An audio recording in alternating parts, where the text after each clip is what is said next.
दूर करो, अच्छा जान बनाओ। काग गमन गति छाड़ी के हंस गमन चलिया। गुरुवर कबीर कहते हैं अपने जीवन की दुर्मति जो है उन्हें दूर करो। यदि सुमति है तब दूर करने की कोई जरूरत नहीं है, क्योंकि सुमति जो है वो सत्संग से ही मिलते हैं। सुमति का परिणाम होता है प्रेम, और प्रेम का परिणाम होता है शांति, जो मानव जीवन का चरम परम लक्ष्य है। यह धरती पर ऐसा कोई आदमी है जिन्हें शांति नहीं चाहिए? सबको शांति चाहिए। बाबा बिहू एक जगह लिखे हैं, जो शांति को प्राप्त कर लेते हैं वो संत कहलाते हैं।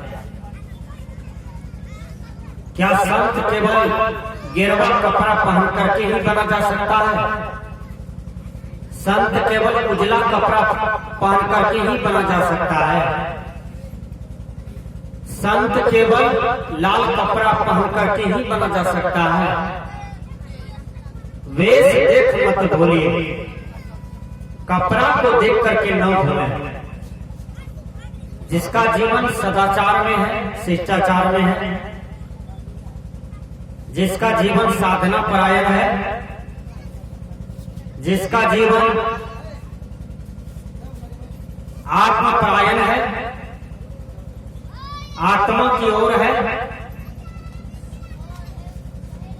जो शांति में प्रतिष्ठित है, आत्मा में प्रतिष्ठित है, वही संत है। चाहे वो कोई भी कपड़े में हो, वो संत है। संत की वेशभूषा से भी संत नहीं होते हैं। संत बनने में, संत हो जाने में बहुत दिन लग जाता है। भगवान बुद्ध को जब वैराग हुआ तो भगवान बुद्ध बहुत दिनों, कुछ वर्षों तक बीत गए उनको ज्ञान खोजने में, और जब ज्ञान उन्हें हो गया तो वह आत्म प्रतिष्ठित हो गए, अंदर लौट गए।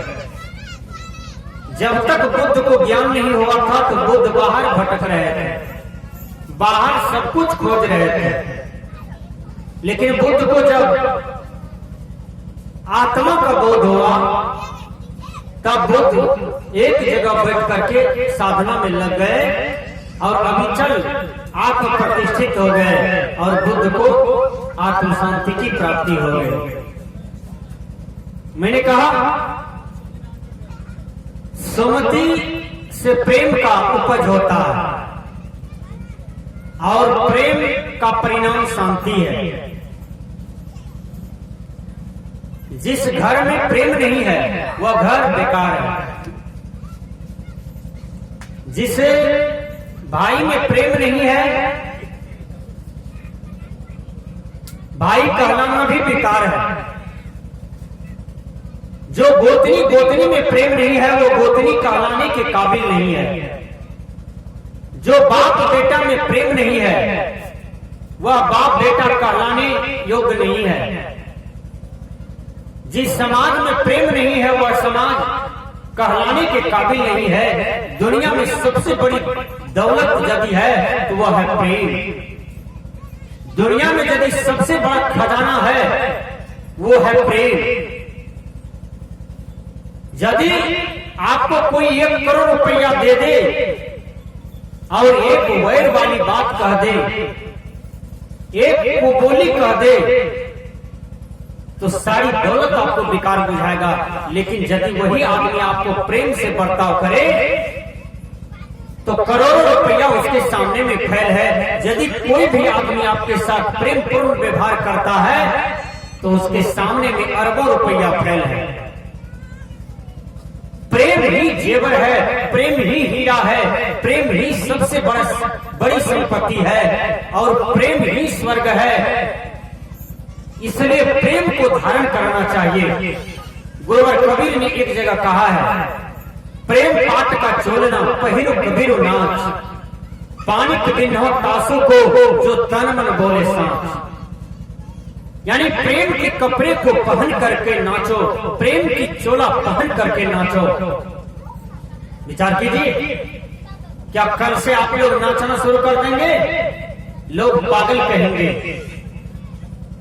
प्रेम हम हर जीव से करें, हर प्राणी से करें तो एक चींटी पर भी दया आ जाती है कि जैसा मेरा प्राण है वैसा चींटी का भी प्राण है।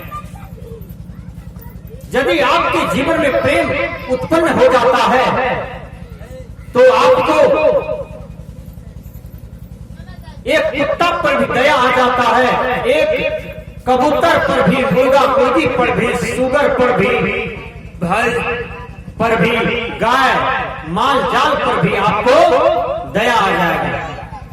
अभी देखिए हमारे योगी सरकार उत्तर प्रदेश में गौ हत्या बंद करवाए। जहां मोदी जी का जन्म स्थान है बनारस, वहां भी गौ हत्या बंद किया गया। लेकिन जो गौ का दूध माता के दूध के समान है, जिस मां से हम लोग पैदा लिए, वो मां का दूध और गौ मां का दूध दोनों एक ही समान है। यदि कोई बच्चा जन्म लेता है, यदि उसकी मां मर जाता है तो गौ की दूध पिला करके पाला जाता है और वह बच्चा का जीवन पालनहार हो जाता है। वह बच्चा का जीवन पोसा चला जाता है केवल गौ की दूध से। लेकिन यदि सोचा जाए एक तरह से तो मां का दर्जा दिया जाए गौ को, इसलिए गौ हमारी माता है, केवल हिंदू का नहीं। यदि गौ हमारी माता है तो वह मुसलमान का भी माता है, सिख यहूदी का भी माता है, पारसी ईसाई का भी गौ माता है।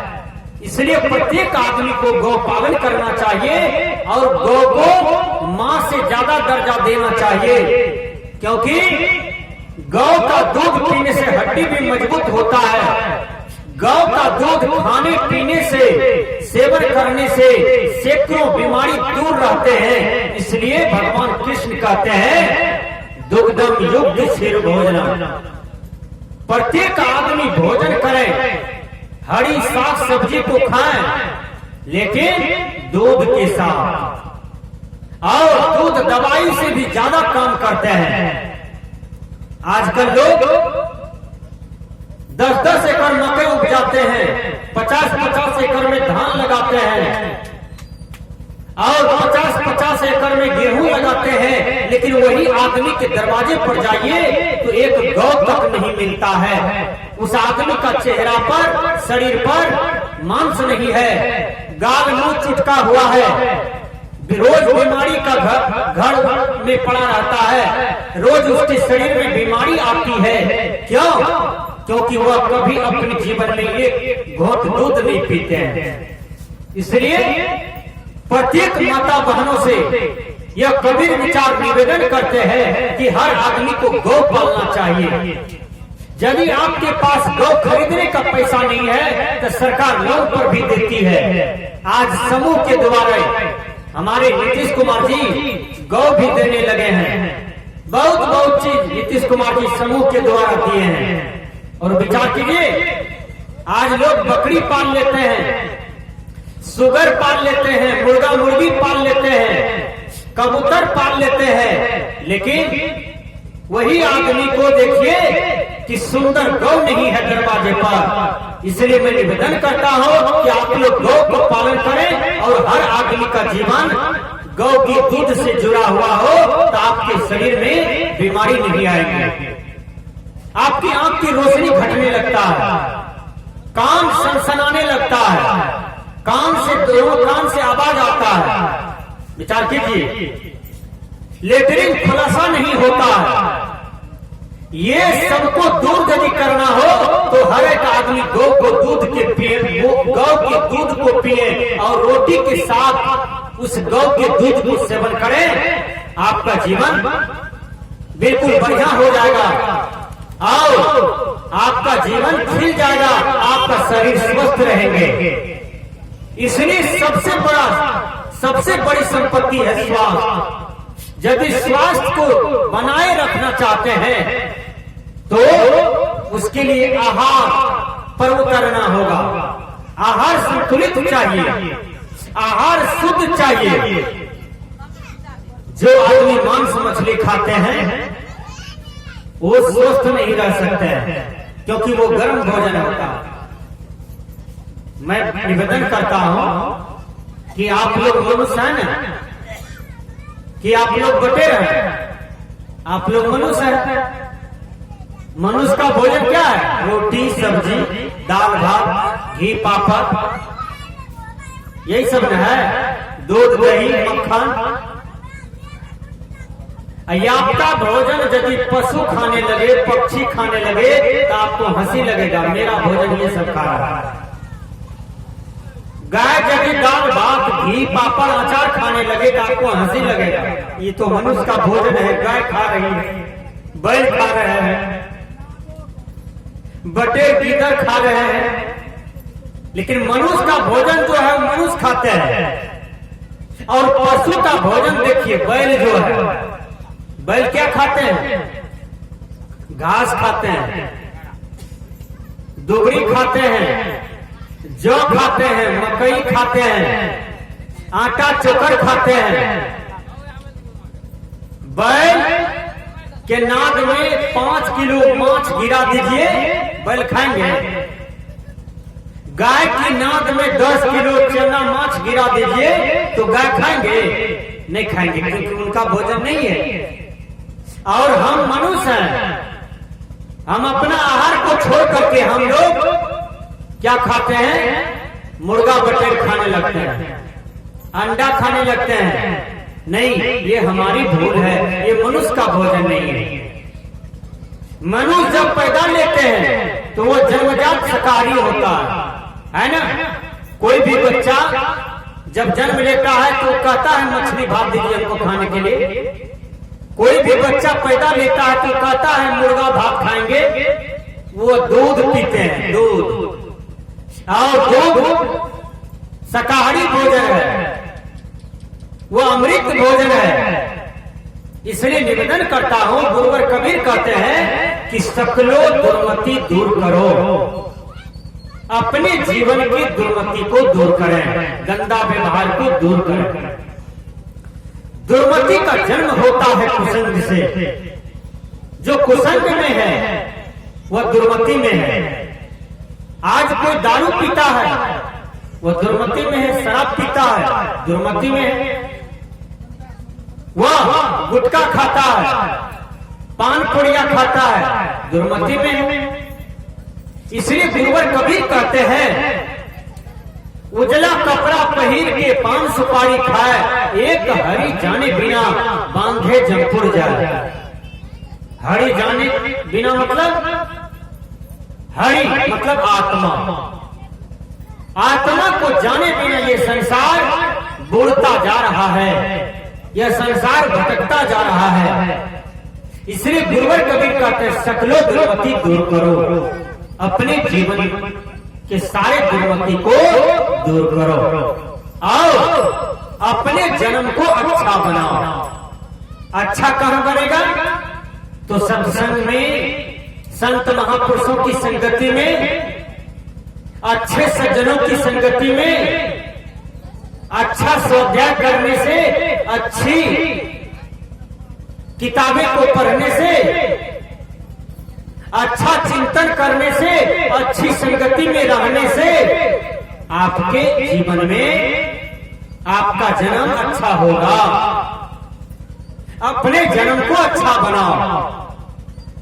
हे मानव, यदि आप अपने जन्म को अच्छा नहीं बनाओगे तो फिर तुम्हें आगे नरक भोगना होगा, दुर्मति भोगना होगा।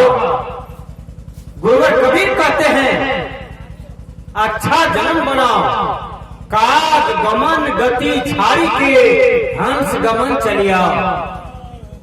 गुरुवर कबीर कहते हैं कि दुनिया में सबसे उत्तम तन मनुष्य पाता है, और ये उत्तम तन को पाकर के, उत्तम शरीर को पाकर के ये गंदा गंदा दृष्टि फैलाए रखे हैं, गंदे गंदे संस्कार में पलते हैं। कैसे? जब कौवा को देखिएगा, कौवा क्या करता है? आप खाने बैठे हैं, थोड़ा सा आपका नजर उधर गया, कौवा थाली से रोटी लेके भाग जाता है। आपको गुस्सा आता है? आपकी थाली से रोटी लेके भाग गया, आपका रोटी जूठा कर दिया, आपको गुस्सा आता है कौवा पर? कौवा देखिए, फेंकास फेंक दीजिए, कौवा गिन लेता है। कौवा पैखाना भी खोद खोद के खाता है। मनुष्य जितना भी अपने शरीर से गंदगी निकालता है, सब पर कौवा नजर टिकाए रहते हैं। कौवा का जीवन ऐसा होता है। लेकिन हंस का जीवन दूध का दूध, पानी का पानी। हंस सारे दूध को पी लेते हैं और पानी का त्याग कर देते हैं। इसलिए हे मानव, आप इस धरती का हंस हो, आप इस धरती का सिरमौर प्राणी हो, आप इस धरती का विवेकशील प्राणी हो। आपका जीवन हंस के समान होना चाहिए, आपका जीवन कौवा की तरह नहीं होना चाहिए। कौवा जब सुबह जगता है तो उसका नजर रहता है मैला पर, गंदगी चीजें पर। तो मनुष्य दो प्रकार के होता है समाज में। एक ऐसा मनुष्य होता है जो ठीक कौवा के तरह जीवन जीता है। जब सुबह जगता है तो वह दूसरे को लड़ाता है, फिर दूसरे का शिकायत करता है, दूसरे का निंदा करता है। दिन भर दूसरे का केवल बात बोलते हैं और दूसरों को केवल बुरा कहते हैं। अपनी बुराई उसको दिखता नहीं है, अपनी बुराई उनको सुझता नहीं है। गुरुवर कबीर कहते हैं हे मानव, तुम्हारा भूल हो गया। तुम कौवे की चाल को छोड़ो, तुम हंस की चाल को पकड़ो, क्योंकि तुम मानव हो। और मानव यदि मानव जोड़ी में सुधर गया तो फिर उसका उद्धार हो जाता है। लेकिन सुधार होना चाहिए। अब आप अपने जीवन का सुधार करें। यदि बिगाड़ है तो जब सुधार हो जाता है 100%, तब आपका उद्धार हो जाता है। 1 पर सुनना दीजिए, क्या हो जाता है? 10। अब फिर सुनना दीजिए, क्या हो जाता है? 100। अब फिर सुनना दीजिए, क्या हो जाता है? 1000। फिर सुनना दीजिए, क्या हो जाता है? 10,000। फिर सुनना दीजिए, क्या हो जाता है? 1,00,000। एक को मिटा दीजिए, सुनना रहने दीजिए सबको, तब वो कुछ है? वो कुछ है जी? वो कुछ नहीं है। उसी प्रकार से जना अपने जीवन से वह अंक 1 जो है उसको मिटा देना है। वह दुर्गुण, वह अवगुण मिटा देना है, और आपका जीवन जो है ठीक शून्य की तरह हो जाता है। वो कोई अंक नहीं है। फिर आपका जीवन शुद्ध हो जाता है, आपका जीवन प्रबुद्ध हो जाता है, आपका जीवन सुपर हो जाता है, आपका जीवन समाज में सबसे ऊपर हो जाता है, आपका जीवन देश में, विश्व में सबसे ऊपर हो जाता है। लेकिन सुपर जीवन बनाने के लिए गुरुवर कबीर आपको कहते हैं सकलो दुर्मति दूर करो, अच्छा जन्म बना, काग गमन गति छाड़ी के हंस गमन चलिया। मैं निवेदन करता हूँ।